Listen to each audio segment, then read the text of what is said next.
Hi guys, it's Emily here from Yellow Tuxedo. I hope you're well. This week we are talking all about Instagram stories and how it can drive engagement for your business. It's a really big one because a lot of us get frustrated with Instagram because we don't always see the results we want. So I'm going to show you one easy way of making sure that we really start to bring conversation to our Instagram stories. As always, if you like what you see, please do feel free to give us a little thumbs up. It's always appreciated. And of course, you can subscribe to our channel to have brand new weekly videos all about online visibility and making sure your business gets seen and standing out from the crowd.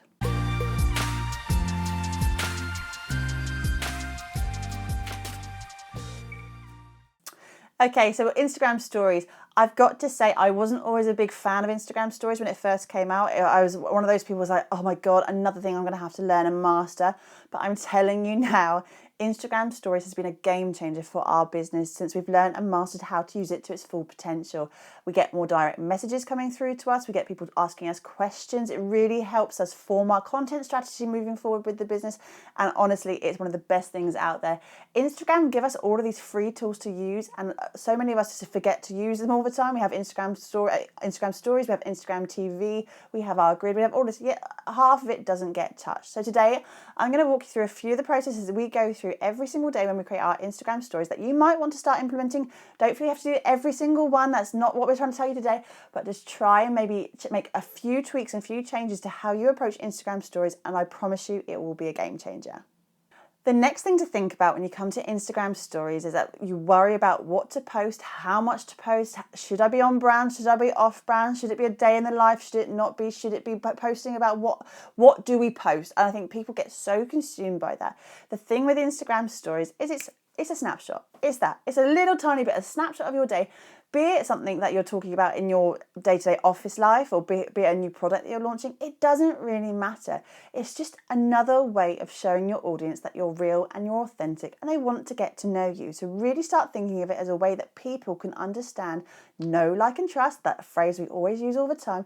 They can know, like and trust you and your business. So the first thing is stop being so polished. Yes, you can be on brand, and there are absolutely so many ways you can make sure your stories stay on brand about you and what you're about and your whole look and feel, especially if you have a very visual brand. There are ways we can get things into place. So absolutely, you can create wallpapers and you can create graphics that are on your color palette potentially, using your fonts and stuff, but really, don't leave that for your feed. It's okay, but we can make things happen that are still making people understand who you are, what you're about, what your brand message is. There's also no magic number when it comes to how many Instagram stories you post in a day. Now, people might argue with me on this, and I'm happy to have that conversation. I always will. Yes, you may want to post 5. Yes, you might be told 20 is the magic number. 10 may feel absolutely comfortable for you.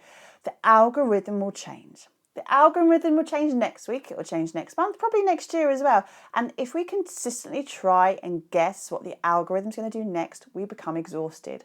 What's much more important for you as your brand and your business is to make sure that you're consistent. So if 5 Instagram stories is enough for you in a day to feel that you're using the system as it should be and that's comfortable, you're showing what you're about, that's absolutely fine. If you want to do more than that, no one can tell you that that's wrong, because it's ultimately something is going to catch somebody's eye at some point in the day. And you may put one story up in the morning. That same person who sees that story may not see the one you put up in the afternoon. So absolutely put more up if you feel the need to. The next thing to think about is what type of Instagram stories you put out there. Now, we can go through all of the different functions on the Instagram stories, and we're going to have a look at our phone in a minute. And we're going to walk you through some of the steps that I take to choose. Now, there are loads of different functions at the top. Obviously, we have the live feed. Live feed is great, especially if you've got a product launch coming up, or you have some knowledge that you want to share, or you have a little bit of training. Maybe you have a smaller group of people that you're sharing your knowledge with. So that's fantastic if you have that kind of base there. However, a lot of the time you're just going to use either the normal or the create feed at the bottom. You can do boomerangs on the other side. You can do grids. You can do collages. There are so many fun things you can play with. Absolutely. Definitely mix up the different types of content you're putting out, because you can then start to see, engage what works best with your audience and which ones resonate the most. When it comes to using images or using video, again, it's really good to put a mix of the two into both. And it really doesn't matter. One of the questions I got asked last week, in fact, was a really, really good one. It was, should I do native video and native photographs inside the app and press the button inside the app? Or should I upload video and images from my phone directly? Again, happy to have the argument with anyone who wants to. It really doesn't matter. Yes, there may be a level of engagement difference between a native video and one that you upload from your phone, but we're talking about a minute detail, a minute percentage of difference in your engagement level there. Ultimately, if you're being consistent and you're regularly posting, that's going to pay you dividends in that way anyway. So don't worry about that level of engagement in terms of the percentage difference. Doing something is better than nothing. And if your workflow makes it easier for you to upload images that are already on your phone, then absolutely do that. That's much more beneficial because you're still doing something. I would say if you're putting video content onto your Instagram stories, do shorter videos, ideally under a minute, because what happens when Instagram uploads, they will take 15-second chunks of your video and turn them into multiple slides. If you have an epic video that you are sharing, again, a bit of training on maybe, what's going to happen is it's going to divide it up and people are going to start to drop off as they watch each and every slide. So if you have something chunky that you want to share, I would suggest Instagram TV is the place for you for that. You can obviously add an Instagram story about your IGTV and sort of post between the two. But anything that's really massively for that, and try and keep your videos shorter on the Instagram story itself. Okay, so we're going to head into the app myself. Hi, there's me on my phone in the live view. Now, the first thing we're going to do, we're going to pick an image to start with our Instagram story. And I'm going to just go through my catalogue. Here's a picture of me looking silly. That'll do. We're going to click that one. I'm going to get rid of the date. Okay, so here's our Instagram story. The good thing you can do, you can pinch and flick and you can change the sizing. A really good little Instagram hack for you as you're watching and avidly. Instagram only currently allows you to use one image at a time on the platform, which is really annoying. And yes, there are so many ways we can work around this. We can upload collages ourselves. However, one really simple trick that I have learnt recently is that if you download the Swift Keyboard app onto your phone, this works for Android and it works for iOS, so download the Swift Keyboard and upload and install it onto your phone. It will allow you to post multiple photos. Why this is exciting is that you can start to create wallpapers and things that are more relevant to your brand, or you can do collages and that kind of stuff that keeps the feel and flow of your business alive throughout all of your Instagram stories. Now, I'm going to show you how to. So we hit the text button at the top, and I've installed the Swift Keyboard. I can access that via the little world button at the bottom here. And as you can see at the top of the keyboard, with all the auto-feed words there, you can see that little plus sign on the left. I'm going to hit that. And the little camera.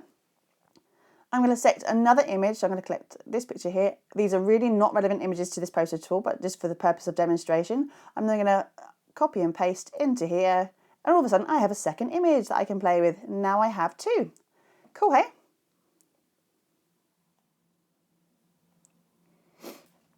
Okay, so now I have two images. I've just had a little play around to get the background right. So as you can see, I've now got an image on the background, which I can then tailor to be any picture I like. So if it is on brand or my wallpaper or my logo, I can now make sure that that's a picture that sticks to the back of my Instagram story, which is really cool.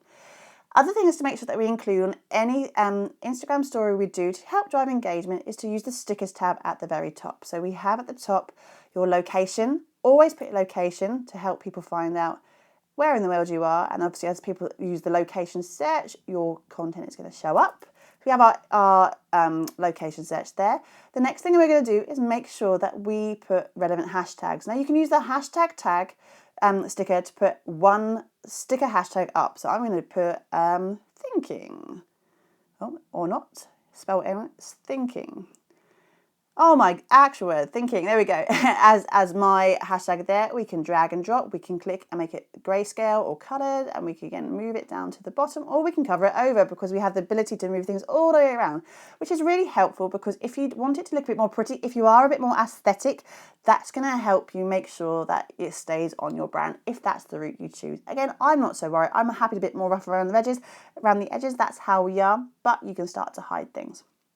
You can also put a further 10 hashtags by using the text feature at the top. You can add 10 more hashtags that are relevant to your post within this. I'm only going to do one for demonstration purposes today. The next thing to always make sure you include is the mention button. Now, again, I'm the only person in this feed, so I'm going to put Emily, my personal feed. So I'm Emily Weller. If you fancy following me, do feel free. It's incredibly boring, my personal feed. It's all about the kids and home life and cooking and a lot of gin. But however, if you want to follow me, fantastic. Feel free. I would always encourage you, especially in terms of driving engagement, to make sure that you tag as many people as you can that are relevant to your post. Now, don't be spammy. That's really important. Don't be spammy. However, you may feel that you want to include a supplier that you've worked with or a customer that you've worked with on that particular day, or you are wearing, and I'm not looking my best in this photo particularly, but you are wearing a particular jumper or jacket that is a relevant clothing brand that you might want to tag. If you're using a lot of technology, you might want to use, I don't know, we use a Rode mic for our filming a lot, so we might want to tag Rode mic in those. Anything that's relevant to the people in this photo, I would absolutely encourage tagging. Why is that so important? Well, as it comes to the sharing feature later on, if you tag in people that are relevant to your content, they can add that to their stories. By adding it to their stories, you're opening up that pool of people who are now seeing your content on a completely different platform, and they may come and discover you. Always, always, always ensure that you tag as many people that are relevant to your post, again, without being spammy. The other thing I always like to do, I always like to add an image sticker. Now this could be anything that's moving, anything that's a bit more of a GIF type thing, but I will put, if I don't have anything else I want to write, I will do a heart. And I'll hopefully pick a yellow heart because that's very on brand with us. So we can pinch and flick that and we can move it around. Where's it gone? There we go. And we can move it around like that. That's just really pretty. And something like that, always use as many features as you can on the stickers tab to help show Instagram that you're being active. So right now we've got to the point we have an image, we have text if we can do that, we have our include all the different people who are relevant to that post and your location tab. I'm just going to add a little bit of text going, thinking hard at work. And I will tend to just make that a little bit yellow and keep it on brand. So it's not all looking shiny. Again, this is just for demonstration purposes. Done. And that is a standard Instagram snapshot you can do. Now this can be in the office, this can be out and about when you're at work, this can be out with the kids, this could be you at the pub. It doesn't really matter. It's just showing people that you're human beings. The other things that you can start to use Instagram stories for, if you're not going to go and do this kind of format of Instagram story, is simply use it to try and gauge your audience reactions and influence to what you're going to be posting next. I will show you on the sticker tab. There are a few other ways we can do this. So as you'll see from looking, we have polls, we have questions, we have countdowns, we have little slider bars, and we have quizzes. These are all amazing ways of getting people to talk to you. I think the problem with social media in this day and age, and I've written this on some of our social media posts just this week, is we forget that social media is a two-way street. We need to have conversation, we need to be social, and therefore we need to encourage people to want to come and talk to us. By asking a question, we put a question out there. Oh my goodness, my typing when people are watching me, are you feeling today? How are you feeling today? That involves a paragraphic response. People are having to type in how they're feeling. We can have polls where we can see a yes or no type answer. We can use the sliding scale so people don't even have to bother typing. They can literally just swipe their finger left and right depending on how they're feeling that way. Really start to play with the tools, and you may start to feel, especially if you're more systematic about it and you're using these on a regular basis, which ones work for you and which ones don't. Not every single business is going to use all of these and get the same results as the next. Therefore, have a play, see what works, and then start to use them on a regular basis, because this way we can start to tailor our content to be exactly what our audience wants. It's one of the things we use the most in our business. We love Google, we love our SEO, we love using Facebook occasionally, but really Instagram stories has been the game changer for us. I honestly swear it's the best thing you'll do if you start to have a go with it. So go on, have a play. And there you are. There are my few little tips to show you how you can be more engaging on your Instagram stories. The key is to start. As always, with everything we say on Yellow Tuxedo, just start doing something. We can spend so much time thinking about what we should be doing and how we should be doing it, but actually just starting and getting a grip on how things are working will really, really, really do you well. I promise you. I'm actually going to do a video in a few weeks' time that's all about how we can play with some of the other features on Instagram in terms of visuals and how we can make things pretty. I've got a few really good Instagram hacks for you that you can start to implement once you've started doing the stories in the first place. And do let us know if you have started stories, how you're finding them and what things you're struggling with. I'd love to know in the comments below. Thank you so much for watching as always. I've really loved having you here. Of course, if you have any ideas for things that we could start creating for you with regards to digital visibility, do leave us a comment below with some ideas, and we'll happily get any video made up for you guys. We love to create things that are worthwhile to you, and I will see you next time. Thank you so much. Bye.